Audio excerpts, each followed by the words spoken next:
Wacana hak angket untuk mengusut dugaan kecurangan pemilu 2024 hingga kini terus digulirkan. Pihak TPN Ganjar Mahfud pun angkat bicara mengenai wacana hak angket ini.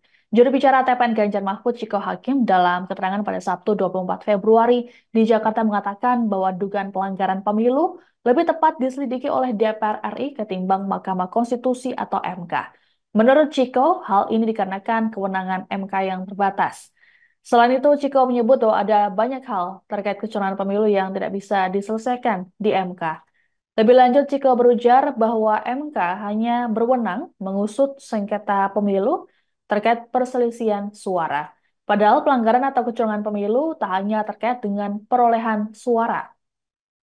Sementara hak angket DPR untuk menyelesaikan permasalahan pemilu tidak hanya bicara soal perselisihan suara, tapi juga pelanggaran pemilu secara keseluruhan, baik dari sisi lembaga penyelenggara dan pengawas, pelanggaran prosedur, permainan uang, hingga dugaan keterlibatan aparat pemerintah. Jika mengatakan setidaknya ada 5 hal yang bisa diselidiki terkait pelanggaran pemilu melalui hak angket DPR. Pertama, memastikan ada tidaknya pelanggaran konstitusi oleh penyelenggara, pengawas, dan lembaga peradilan, termasuk MK itu sendiri dalam penyelenggaraan pemilu. Kedua, menelisik dugaan adanya keterlibatan aparat, baik ASN, TNI Polri, pejabat BUMN, kepala daerah, dan kepala desa, dalam pemenangan salah satu peserta pemilu.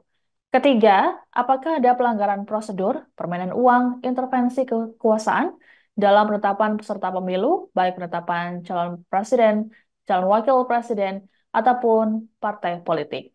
Keempat, menyelidiki soal penyaluran bantuan langsung tunai atau BLT, bantuan sosial atau bansos, dan latar belakang penetapan anggaran tersebut.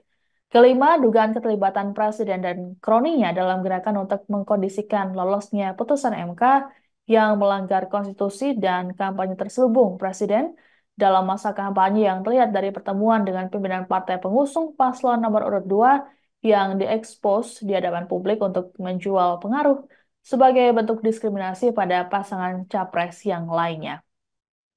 Akan tetapi penggunaan hak angket ini rupanya juga mendapat tentangan dari sejumlah pihak.